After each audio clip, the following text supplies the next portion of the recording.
So guys, in today's video, I want to go over everything I took away from watching in FNCS Week 1, and I basically want to explain the stuff that I learned, and I want to reiterate that information over to you guys so that you guys can succeed much better in Week 2. Now be sure to use code SonataYT in the Fortnite item shop if you guys do want to support me. Let's hop right into this video.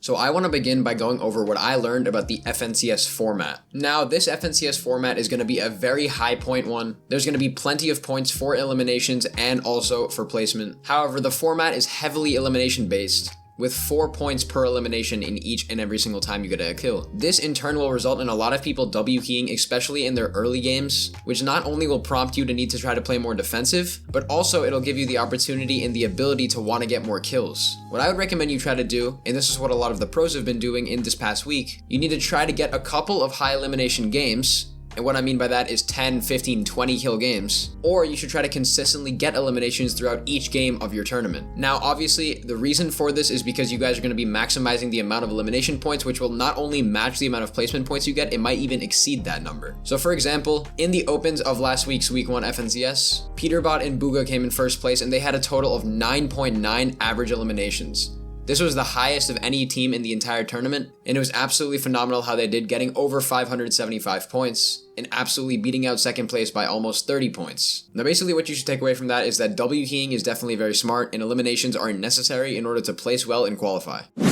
Now, the second biggest takeaway that I found was that metal around the map in general is very scarce and you're not going to be able to find it, so you need to plan your game around exactly how to find it. Now, as you guys know, this map has changed obviously with a bunch of different POIs and primarily wood and brick being available all throughout the map. However, the primary material that's not available is metal. Around the map, metal is not to be found in very many places, so you need to look around and plan to strategize around that in order to actually get your metal. What I would recommend that you guys do in order to work around this is rotate early to smaller areas or major POIs with a good amount of metal, as it will be increasingly difficult to find metal as the game continues. Especially in the higher tier, smarter competitive lobbies, finding metal is going to be very difficult for you guys as the games go on. Considering that teams land in all these different places, they know exactly how to loot it and how to rotate. Overall, what I would recommend you guys do is make a loot route and plan around this.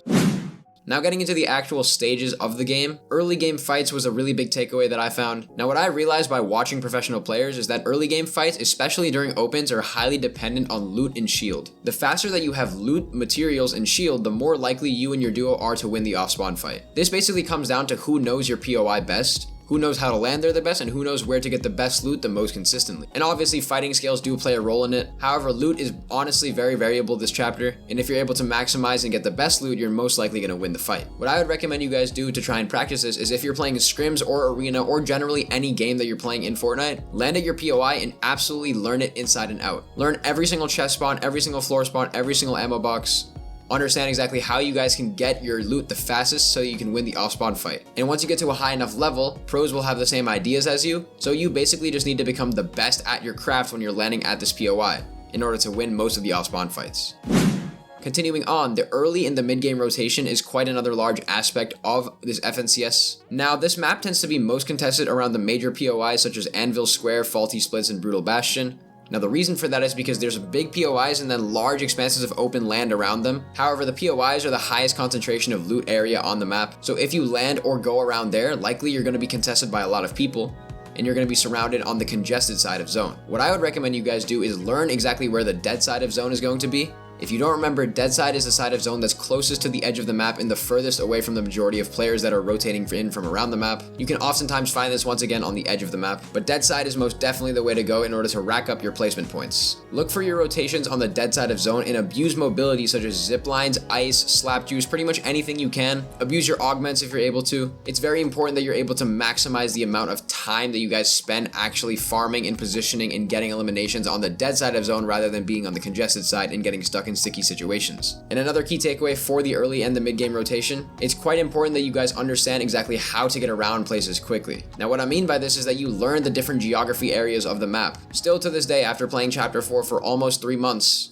I still don't really understand the whole center of the map area with the snow biome. It's a congested area with a bunch of different hills and mountains and bumps, and it does get tricky for me to navigate sometimes. The best way you can improve your map awareness and overall navigation of the map is by playing arena, playing games, playing scrims, playing anything you can to get used to actually playing competitive Fortnite. In turn, your map awareness and your overall navigation will get better, and once again, your early and mid-game rotation will improve on top of that. Now, another piece of advice that I would definitely give to you guys after playing this week, hammers are definitely key. As you guys know, I recently made a video on exactly how you guys can almost always guarantee that you get a hammer every single game. Be sure to check that out in the top right corner if you haven't already. However, hammers are beyond important for every single team in the entire lobby. It is crucially beneficial to your gameplay and you and your team to have hammers, ideally both of you, for rotation, fighting, and overall ease of movement around the map. There's pretty much no aspect of competitive right now that doesn't require a hammer, or that wouldn't be strongly benefited by a hammer. It's basically a cheat code to moving, to fighting, to just being able to go around the map with ease. Especially during Endgame, it's one of the most useful items because it can get you out of a lot of tough situations very quickly. If you guys don't want to go watch that video, a really quick summary of what I recommended was that you guys understand oathbound chests, understand capture points of the POIs, and be sure to learn all of the floor spawns of your drop spot in order to maximize the chances of you guys getting hammers. And on top of hammers, the other form of mobility that I would highly recommend is the augment system. You guys can obviously get soaring sprints, the aerialist. If you're able to get either of those augments, which I would highly recommend you choose, it's not only going to make your mobility much easier, it's going to make it much easier to disengage from a fight that you don't want to be involved in. So obviously hammers and augments are the two best forms of mobility, and it's very easy to actually use them and abuse them in order to win the game. And now the final takeaway that I realized from watching this FNCS week, the endgame has adapted to the chapter and the new meta quite a bit. First off, I want to go over high ground. Now, a lot of people say that high ground is king if you want to win games. However, in this meta, I'm really not a big fan of the high ground. Considering that a lot of people have hammers nowadays, there's slap juices, there's abilities for people to have augments, there's abilities for people to use certain weapons to break you down, such as Excalibur rifles. High ground is really risky because everyone has all of these items and they can easily infiltrate or break down and steal high ground. It's very risky in order to play that. You need to be a very good team, either playing split tarping or just overall having a large area of control on the high ground. But if you can't do that, high ground's not for you. Rather, what I would recommend is focus on good layering. Right now, there's two good layers that I would highly recommend. The first one's gonna obviously be low ground, where you can easily rebuild and have no threat of being broken down. The other best layer is mid ground tarping, with a secure connection to other tarps so that your builds are not shot out and destroyed. Obviously, there is the rare occasion where somebody will be hammering around you and your builds will get broken, but it's still much safer than being on high ground and getting completely broken out and either dying to fall damage or being completely mispositioned on low health and low materials. A really good way to actually move around with rotation items such as the launch pad. Double padding is an extremely powerful attribute of the endgame. This has been a very good idea for a really long time in competitive. Competitive coaches such as Destiny's Jesus and BloodX have highly pioneered this. Basically, double padding is when you try to use a launch pad and then recycle it by using it again, or you can use a different pad that an enemy team placed down, and then stay in the air and continue rotating until the zone is fully closed, or at least until you have to touch the ground because you're too low. Recycling launch pads and using double pads is by far my favorite strategy for rotating into the endgame, and it actually maximizes your ability to actually play because it conserves resources